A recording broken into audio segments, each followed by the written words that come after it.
بسم اللہ الرحمن الرحیم۔ Welcome to my channel. میرے پیارے سے ناظرین کو خوش آمدید۔ دیکھتی آنکھوں اور سنتے کانوں کو بنت عابد کی طرف سے السلام علیکم ورحمۃ اللہ وبرکاتہ۔ آج میں آپ کے لیے جو تحریر لے کر آئی ہوں اقصی غفار کے قلم کا شاہکار ہے اور اس کا نام ہے لکڑی کی کشتی۔ تو کہانی شروع کرتے ہیں۔ پرانے زمانے میں کسی ملک میں ایک امیر تاجر رہتا تھا۔ وہ اپنے قافلے کے ساتھ ملکوں تجارت کرتا اور خوب دولت کماتا۔ ایک بار تاجر اپنے قافلے کے ساتھ سمندر میں سفر کر رہا تھا۔ اس کے پاس تجارت کی بہت ساری چیزیں تھیں۔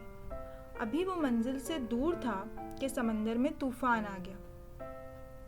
سمندر میں سفر کرنے والوں کو اکثر اس قسم کی مشکلات کا سامنا کرنا پڑتا ہے۔